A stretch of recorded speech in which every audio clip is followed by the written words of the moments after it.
Gentlemen, imagine this. You've done everything that the society told you would make you the man.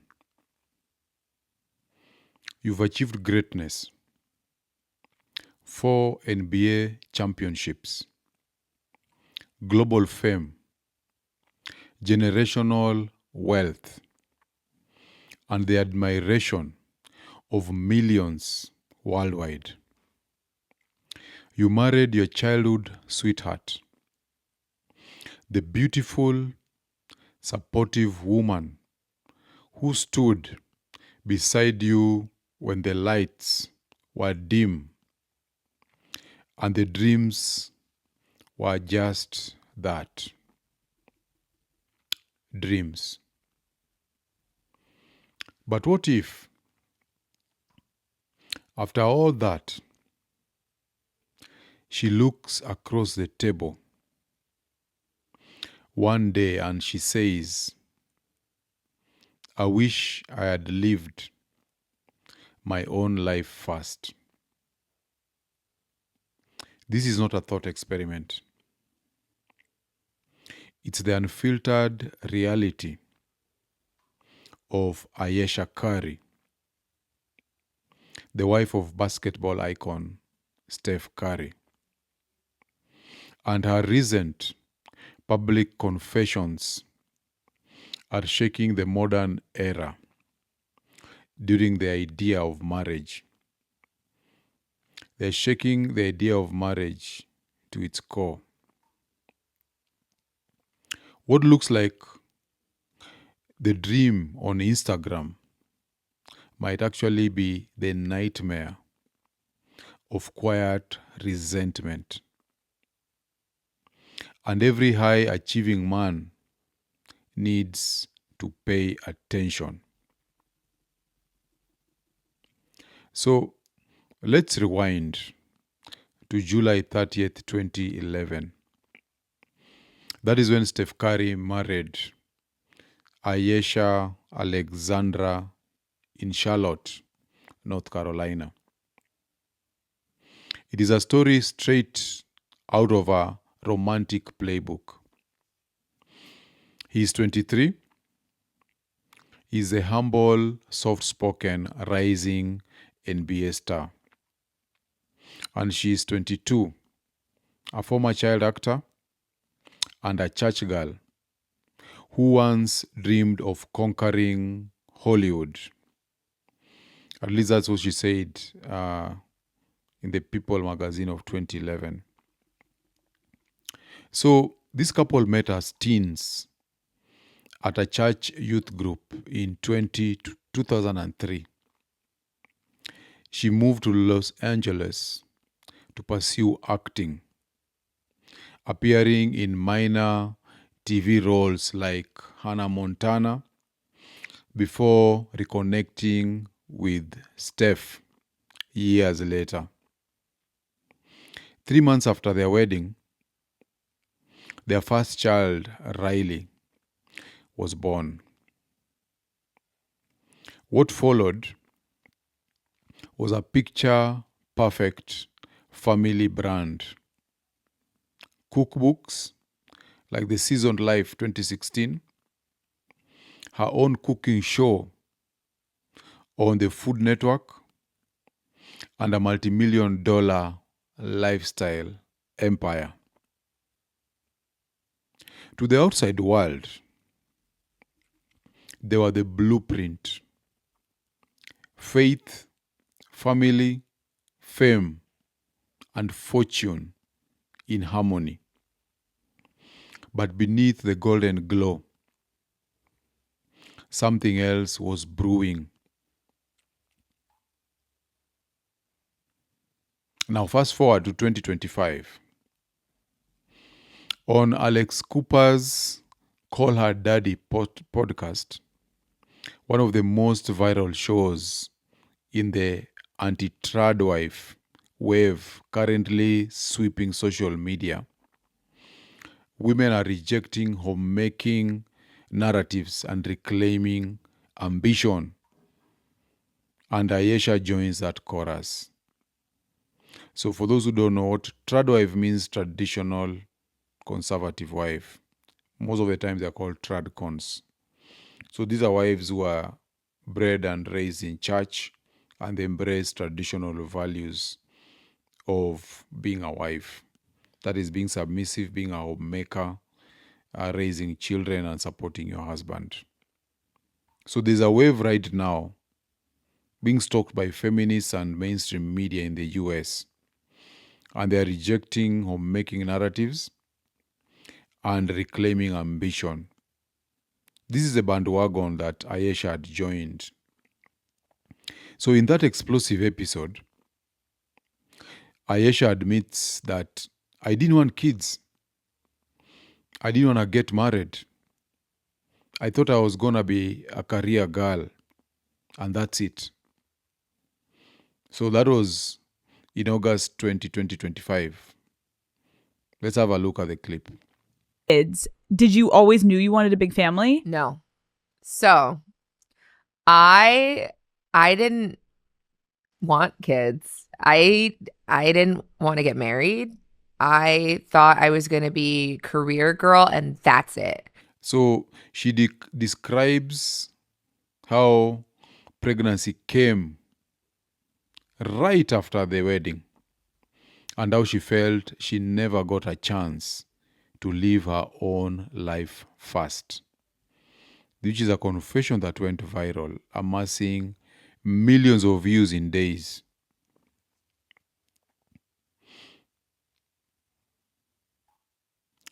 Now let that sink in.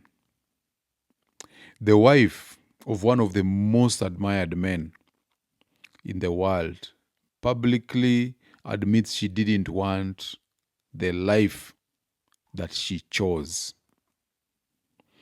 Jordan Peterson, in the 12 Rules for Life, writes that resentment is a surest sign of spiritual rot. The poison that seeps in when the person feels trapped by their own choices. So what we've seen and what we saw in Ayesha's interview wasn't rebellion. It was resentment dressed as reflection. And it gets deeper. In the same conversation, Ayesha confessed feeling jealous of Steph's fame and adoration, lamenting that women throw themselves at him, but nobody looks at me. This isn't new. Back in 2019, in 2019, at the Red Table Talk episode that is hosted by Jada Pinkett, Ayesha said that she missed male attention and she felt insecure that no one noticed her anymore. Something that really bothers me and honestly has given me a sense of a little bit of an insecurity is the fact that, there are all these women throwing themselves, but me, the past 10 years, I don't have any of that. I have zero, this sounds weird, but male attention. And so then I begin to internalize it and I'm like, is something wrong with me? Gentlemen, if you're enjoying this video, please take a moment to like, subscribe, and share it. When you subscribe, you'll always be notified when I drop new content. Also, when you like and share, you help this channel to grow, and more importantly, you help other men to discover the tools that they need to level up. So remember, when one man rises, we all rise. Now let's get back to the video. So to the red pill mind, that statement was a Freudian slip. This is a subconscious cry of a woman whose ego thrived on external validation, not internal peace. Many people have said that she was actually hankering for a dick carousel or for her own turn at her whole face. Many women online actually suggested that she should just be allowed to have her whole face. She can have a dick carousel and then she'll go back in her marriage settled and at peace.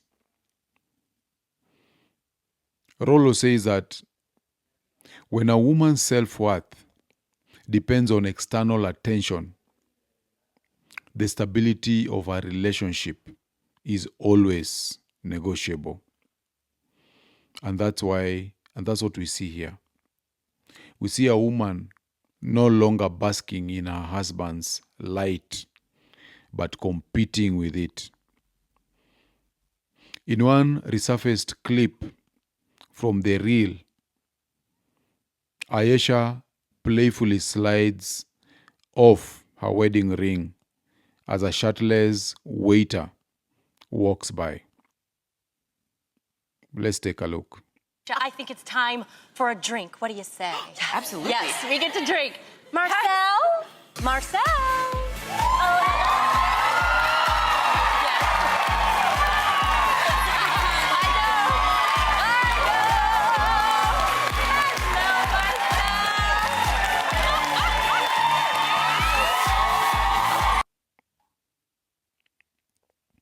So blue-pilled viewers laughed. The red-pilled men saw a declaration. I'm still available. That is what she communicated by she indicated that she wanted to pull out her ring. So this is the essence of what evolutionary psychologist David Bass calls mate switching strategies. When men behave badly, when women so David Bass says this in the book called When Men Behave Badly. When women subconsciously signal openness to new partners, once their current mate loses emotional or social dominance. So, in other words, some women, let me not say all women, but it is a trend that has been seen where women want to signal openness or availability to new partners once their current mate loses emotional or social dominance. So, brothers, Ayesha's story isn't rare. It's archetypal. In fact, Kevin Samuels, the late Kevin Samuels, in 2021, he said that Ayesha was behaving the way she was because she was jealous of her husband. And Kevin says that this unruliness and disorderliness and chaotic behavior would increase until she would eventually divorce him. Condolences to the Currys. Never marry a woman who thinks she's better than you. This one hits home for me because I've seen it so often. And I've seen so many guys that have actually married a woman they absolutely adore. But the woman thinks she's better than you. And ultimately, she's still looking at him as the same little boy who was blowing her kisses and kissing her ass as a teenager. And that's what you saw come out. That's what it is. It wasn't that she wants more attention. It wasn't that she wants more guys on her DM. She married a guy that she thinks she's better than. And honestly, she's jealous of him. Avoid women who think they are better than you because you can never make them happy. And here's the thing. As your success continues to rise, their anger, their resentment, their animosity towards you will continue to rise. So outwardly, people look at you and say, she's so lucky to have this man. He's a multimillionaire, a good family man, all these other things. And all she's sitting there and saying, it should be me. I'm better than him. This really runs deep, especially in women who are failed actresses and failed models. She is always going to have in her mind any kind of weight I put on, anything that happens is going to potentially hurt this non-existent career she's dreaming about, this fame that she wants, this thing that she cannot have. And especially if you're like Seth Curry and you actually attain. Rollo describes this as the epiphany phase, which is a psychological turning point for women in their late 20s to mid 30s.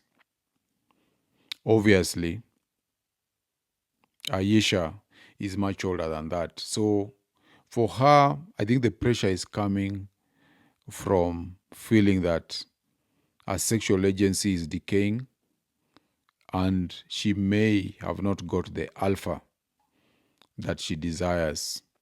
She clearly doesn't see her husband as the alpha. She sees Steph as a beta male. So she has been reevaluating her choices and regretting. She's full of remorse. She's actually suffering buyer's remorse. So she's regretting the good man that she settled for before exploring her own autonomy. This is called the whole phase. So this is the phase where stability without excitement is suffocating for her. She wants some excitement. And sociological data backs this up. According to the US Bureau of Statistics, nearly 46% of first marriages for women who marry under 25 and end up in divorce. And what is the most cited reason for this? Loss of identity. This is when women say that they want to go and find themselves. Ayesha is in just that stage, yet she has 4 children. She has a luxurious lifestyle. She has a faithful, respected husband who has status. So it's not coincidence, this is biological conditioning.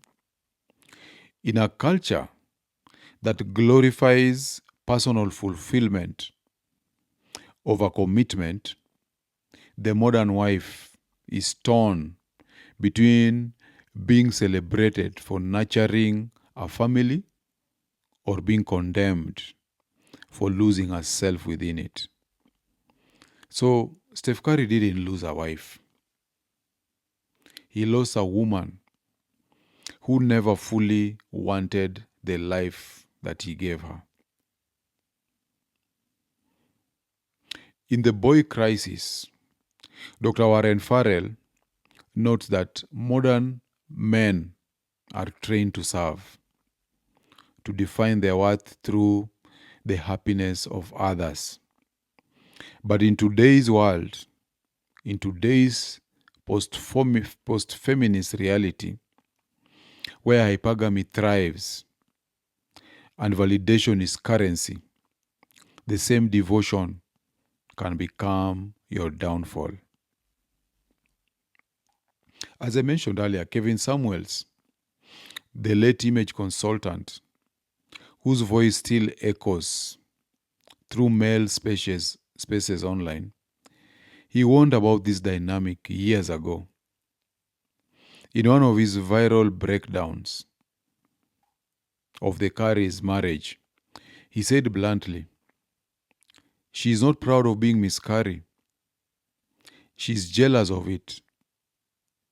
She wants his light, not his love." And of course, Kevin also noted that the reason she's so restless is because she feels that she's better than Steph Curry. So whether you agree with his tone or not, his prediction was chilling and is increasingly plausible as Ayesha Curry reemerges with a new acting deal for Hulu's Hulu's Joy to the World. So the question isn't about Steph and Ayesha anymore. It's about you. So, brothers, what about your foundation? The challenge is now upon us, upon you. Are you building with a woman who sees your success as our success, or one who sees it as competition? Is your love grounded in gratitude or in quiet resentment, waiting for a microphone to embarrass you? In a world where loyalty is performative and attention is addictive, purpose must precede partnership. Marry later, build fast, and vet deeply. Because the man who gives a crown to the wrong queen isn't just betrayed, he is erased. So here's my question to you. Have you ever sensed that silent envy, that subtle dismissal of your wins? Have you experienced that shift from "I'm proud of you" to "what about me"? Drop your thoughts in the comment section below. Let's have this conversation as men. Raw, honest, and without illusion. Because the truth, no matter how uncomfortable, might just save another man's legacy. So get unplugged, and I'll see you on the next one.